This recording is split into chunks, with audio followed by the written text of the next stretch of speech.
G'day and welcome to part 2B of the WINDTRAINER Basics, proudly brought to you by Foot Traffic Coaching and me, Greg, from biomechanics.tv.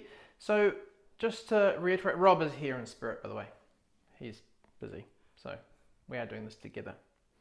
To reiterate, there are three, when you're on the WINDTRAINER, there are differences in how you ride. So, it's very easy to sit on the bike. You've got pedals, you've got bars, you've got a saddle, and it's very easy to be very posturally lazy on the bike. When it comes time to ride on the road, that postural laziness will present itself in instability, poor directional management of the trunk, lower limb issues, and also how you pedal, how your muscles actually generate force around the pedal stroke is different on a WINDTRAINER, particularly if it's an old school WINDTRAINER like mine. So what I'm going to do is I'm going to take you through 5 key exercises that will address the 3 main areas that we tapped on in the original video in part 2A. So the first thing we really need to consider, the most important thing that you should do when you're on the WINDTRAINER is still focus on your pelvic tilt. So pelvic tilt is the orientation of your pelvis in space. It's a rotational aspect of the pelvis. And what we don't want to see you do when you're on the bars, is we don't want to feel like your pubic bone is tipping forward. So pelvis seated, we don't want your pelvis tipping. That's a forward tip that way. We don't want your pelvis tipping forward on the seat, and that obviously creates problems down through your pubic bone. And no one really wants that. So your pelvis, you should feel as though your pelvis is able to what's called slightly posteriorly pelvic tilt, which is when your pelvis goes from tipped forward there, just slightly back. Now, from a side view, if this is you normally sitting on your saddle, a tip from there to there can make a significant difference. It may not look like much, but what it does from a loading through your spine perspective, how your glutes and how your quads are going to work together as a team, is significant, okay? Because what happens is when muscles are shorter, muscles are stronger. When muscles are longer, they are ultimately weaker, okay? So if your pelvis is tipped forward, your glutes are longer. They are less likely to do the desired job if your bike fit is correct, okay? So pelvic tilting will get your glutes into play. It'll also, as I said before, put your spine in a really good position because we don't want back pain. It'll unload your hip flexors, another cause of back pain. And so the positive effects of having correct pelvic tilt on the bike flow through in areas as far as your pedaling and your upper body position. So first couple of exercises are going to look at pelvic tilt and pelvic control, or pelvic stability management. From there, we're going to look at single leg squatting. And as we touched on in the video with Rob, single leg squatting gives you a heap of information as far as how your limbs, your legs work on the bike. And when you do these exercises, I would suggest doing the single leg squat in front of a mirror, and I will give you cues as I go through this as to how to do it correctly. We are going to look at how we can improve knee tracking. As we discussed on the bike, we don't want your knees tracking inwards. It's inefficient, and particularly if you're a triathlete and you want to run off the bike, if your knees are in, you're going to be overloading these lateral quads and probably not using your glutes enough. When it comes time to run off the bike, in particular, we want this guy to be doing the work on the bike and on the run because he's a slow twitch muscle fiber, and we want your glutes working.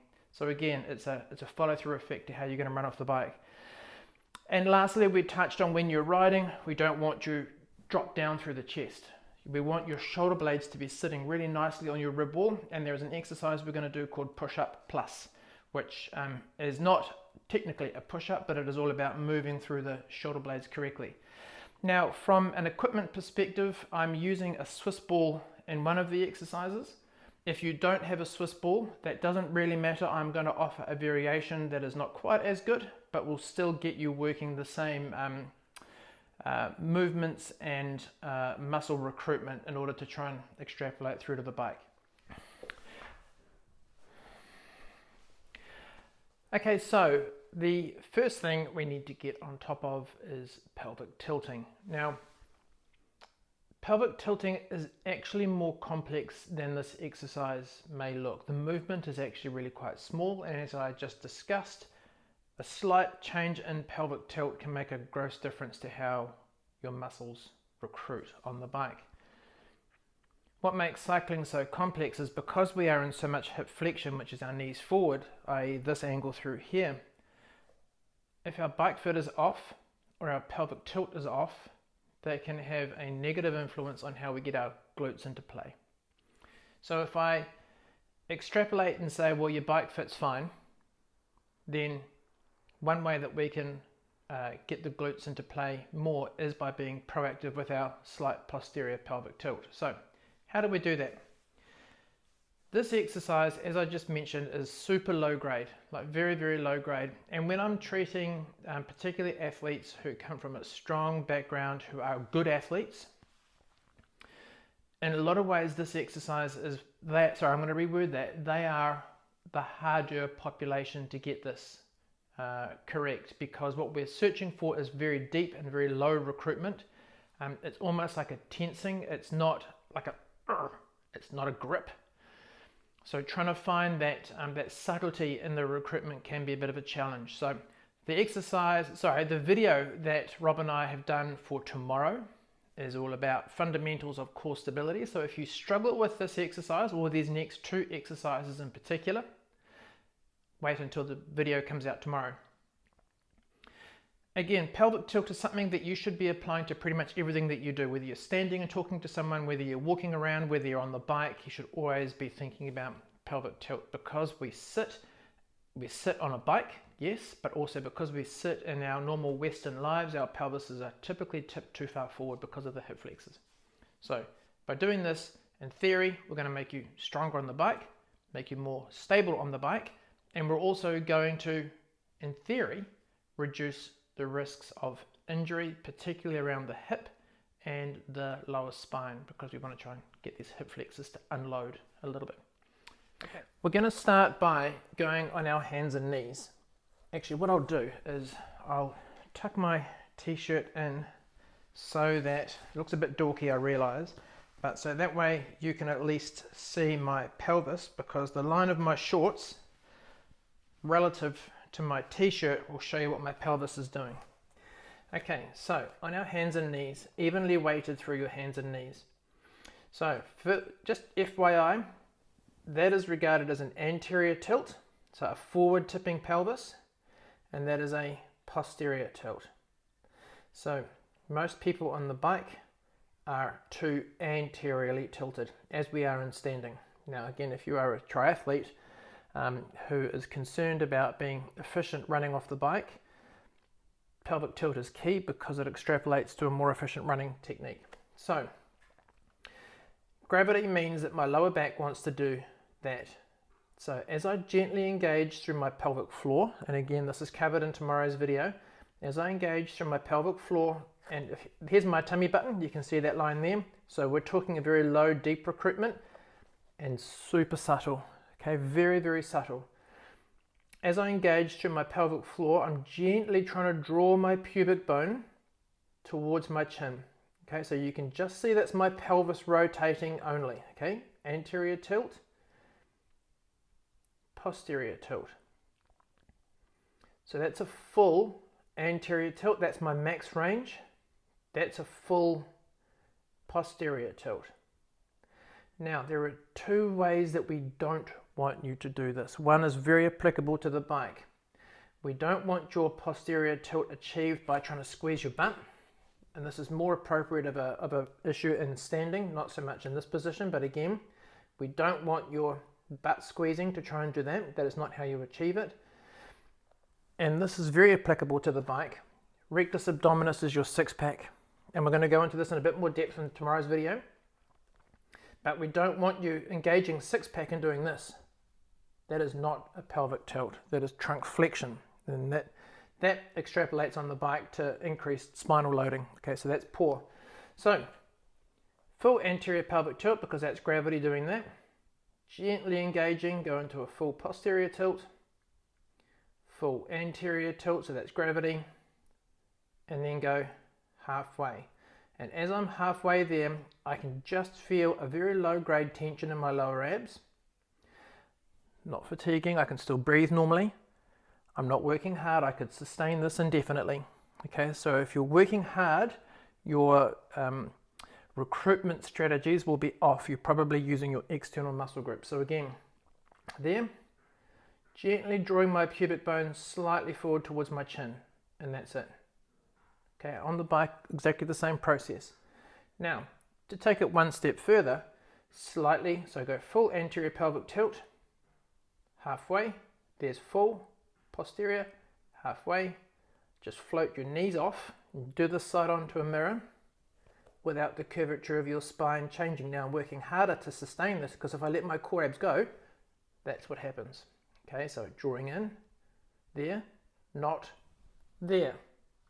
Okay, so I would suggest this is just an activation exercise. This is just getting the deep core working, and thankfully the same process applies on the bike.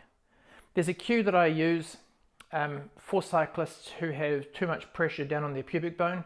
You just want to pelvic tilt enough so you can feel like you can get a piece of paper between your saddle and your pubic bone, just a touch. It doesn't need to be much. We're not trying to get it ripped right back. Okay, so I would suggest, just do a set of say 10 of those, and then that skill set is going to apply to this next exercise, which is a Swiss ball glide. If you've progressed and you want to go knees off, you're trying to look for deep abdominal endurance. Okay, so maximum 30 seconds. You don't need anything more than that. You don't need to go for 5-10 minutes. That's not actually going to do the desired job. So again, can you build the capacity so you can go knees off, maintaining neutral spine, as in that 50% pelvic tilt? Can you do, say, 2 to 5 by 30-second holds, not letting your spine flex, and all those little negative cues that I mentioned before? Okay, so that's skill number 1. Skill number 2 involves Swiss ball. So these are Swiss ball glides. This is a 55 centimeter Swiss ball. I'm 5'11". So for me and my height, this is the perfect size, because I don't want you too much of an angle here. I actually want you more horizontal relative to gravity.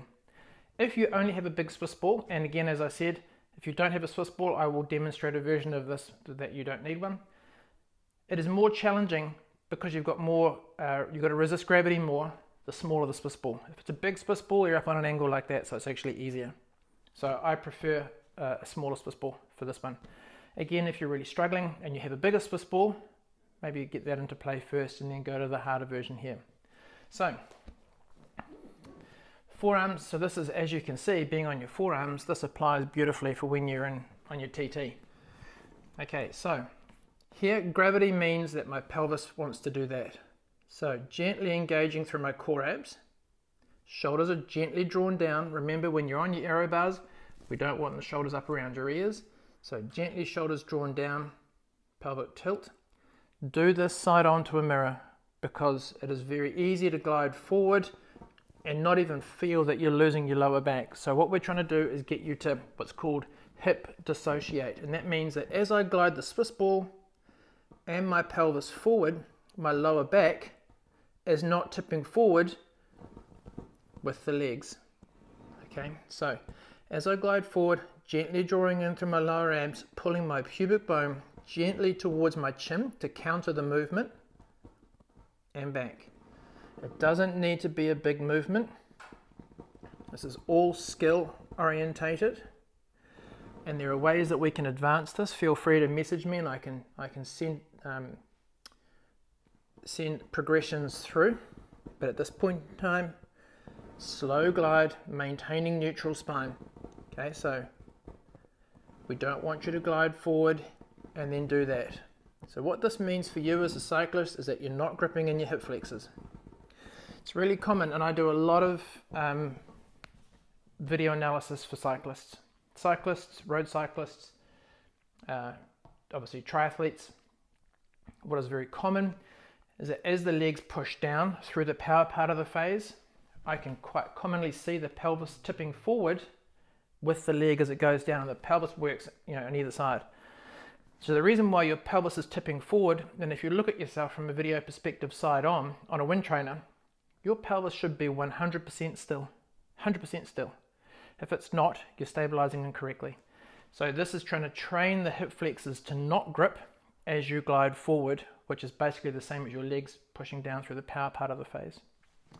So with this, slower is harder. If you're an athlete that likes to do hard exercises and you think that it's this one, the slower you make it, the harder it is, because it challenges the endurance of your deep abdominal muscles, and it does allow you to go further forward. So focus on the technique. I would start off by doing 1 set of 10. If you feel as though you are getting good mastery, you can progress to doing the same exercise, knees off, and gliding forward that way. Okay, so that's just increasing your lever length, therefore increasing the challenge. If you don't have a Swiss ball, you go on your hands and knees. So it's exactly the same movement on your hands and knees as we started off. So abs off, halfway, and all you're doing is, remember, we're just trying to gain recruitment strategies. We're not trying to strengthen. You sit back into your hips, again side onto a mirror, then you glide all the way forward, again without losing this curvature through here. So as I glide forward, I'm not going like that. Yep, so it's just a skill of what's called hip dissociation, which is super important for a cyclist, particularly a triathlete. Okay, so from here we're going to stand up and we're going to extrapolate that skill set, particularly pelvic tilt, into a single leg squat. And then we have got a couple more exercises to do relative to your lateral glute, again knee tracking, and how we set up your shoulders when you're on your aero bars, or even on your hoods for that matter. Okay, so standing up. Okay, so we're back up and we are about to do the single leg squat, which has to be one of the best exercises that any cyclist can do. Everything about exercise prescription is about trying to replicate joint angles. So if as a cyclist we are down in this position, we have hip flexion, we want to work our muscles within that range. We want to train them to work in specific range. So the single leg squat extrapolates really well to how we ride our bike.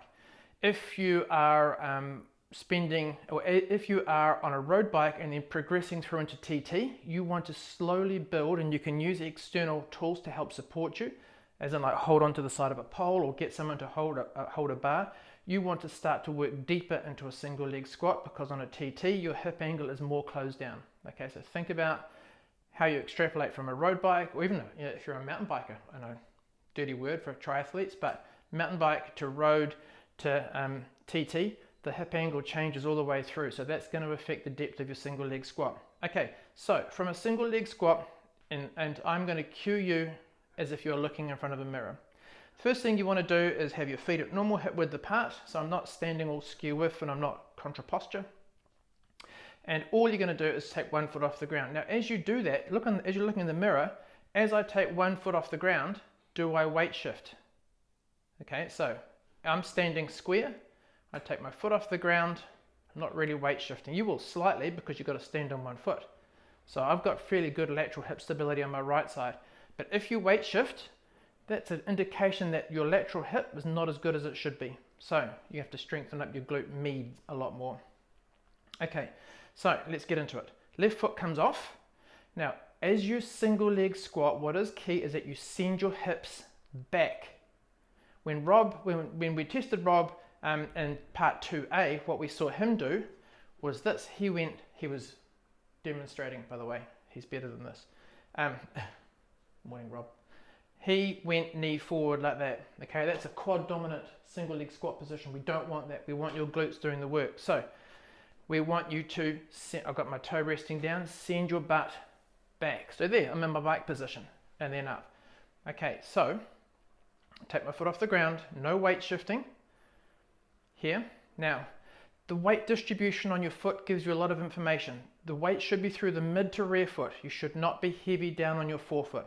Okay, so as I sit my butt back, my nose to my pubic bone stays vertical and my pelvis stays horizontal. So as I sit down, my pelvis stays horizontal and I'm sitting back into my hip. Now you can see my balance strategies are pretty average. and then up. Okay, so we are still applying pelvic tilt. Remember, we've just done pelvic tilting work. So maintain pelvic tilt, slight posterior tilt, sit your hip back.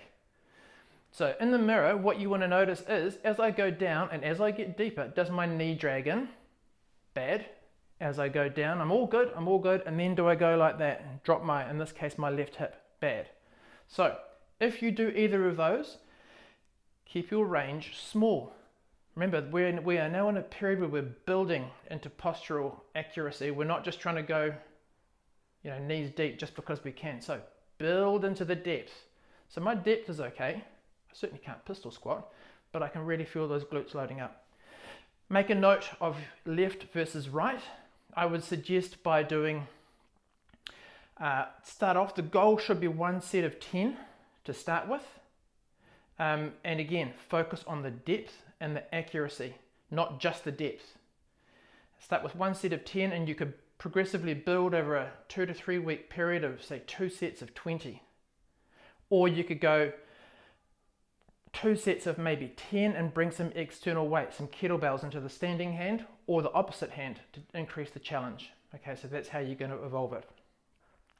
Okay, 2 more exercises to go. First is about how to build up lateral butt strength correctly. So, lying down. Okay, so what we have done now is we have identified, or you would have identified, whether you have one hip knee complex that is stronger than the other. And remember, as you go down into your single leg squat, the pelvis should stay perfectly horizontal and your knee should track straight. So the reason for that is because if you have one leg that drifts in, or you go into that positive Trendelenburg sign, there is very commonly an imbalance between your glute med, which is the top glute up here, not the big butt muscle, that's glute max, glute med up here, and TFL. And TFL is a nasty little bugger who can present a lot of problems for cyclists, triathletes. If you get ITB pain, ITB friction problems, or it's called ITB pain now, release off TFL, because what it does is the way that he orientates, he or she, shouldn't be sexist, orientates around the front of the hip, it attaches to your ITB and pulls it tight, which is where you get your pain from in the lateral knee. But that's a side story. So this next exercise is called butt blaster. It's a bit cheesy, I know, but when done correctly, it is very, very specific. It is super targeted for cyclists because of the angle that we're in our hip. So it's all round one of the very, very best bodyweight lateral hip exercises a cyclist can do. And again, you can, if you're finding that you're building good capacity in doing this, you can make it harder. You can get a TheraBand. I wouldn't go too hard, like a light TheraBand tied around your knees, and you're going to increase the difficulty. So, butt blaster. You are going to start by lying on your side.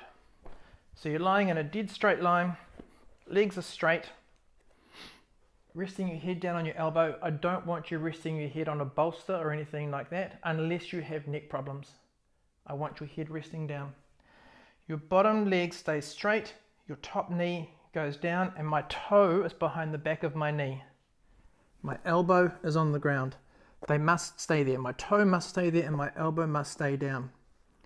So my top shoulder is drawn down, my core abs are engaged, and imagine my elbow is down. Keeping your pelvis dead still, you lift your knee up. Okay? Now the reason why this is so good is because we are slightly inclined forward, your core abs and your obliques are engaging, and you must use glute med. You can't use TFL. So elbow is down and lift. Yep, so you're perfectly still. There are 2 compensations that we see. So again, if you get to number 8 and you're struggling, and number 9 you start either rolling your pelvis back, or 2, arching the back to get the range, then stop. That's going to start to bring in TFL. So again, elbow is down, elbow slight pressure down, shoulder is drawn down, and lift up as high as you can in control. We don't want to see you ripping up and down, and we don't want to see the knee collapsing. So nice and controlled. With this, There's been some really good research done on this exercise actually, and a good athlete should be able to do 100 non-stop. To me, that'd be a little bit like watching paint dry. So break it down into chunks of 20, at minimum 1 set of 10. If you can't do 1 set of 10, we have a big lateral hip problem. So initial goal is 1 to 2 sets of 20. Again, being very particular about being stable.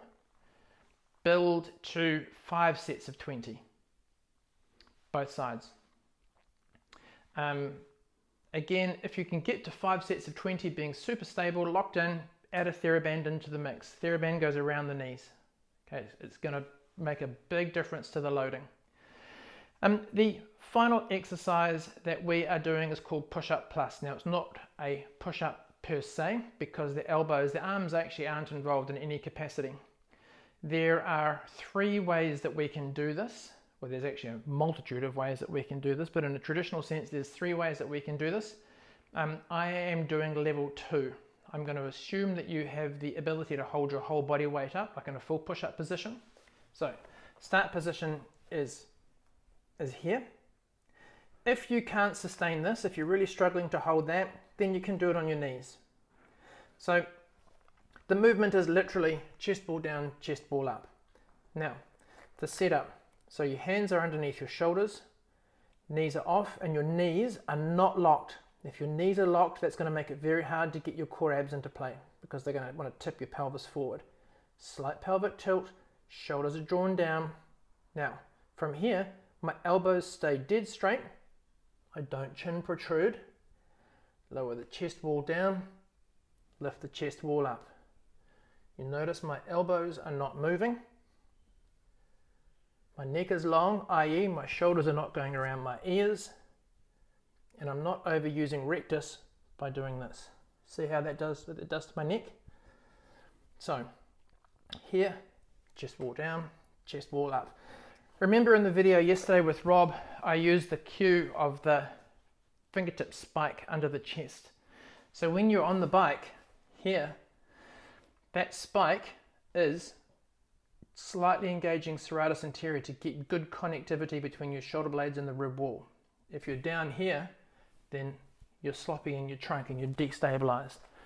So this is an excellent exercise for all cyclists, particularly a triathlete on their TT. It's very common to see triathletes trying to get too aero. They're down, they're all like this, and I look at that and I cringe because all I see is the trunk moving all over the place. It's better to lose a little bit of aero by being that much higher. It's all it needs to be.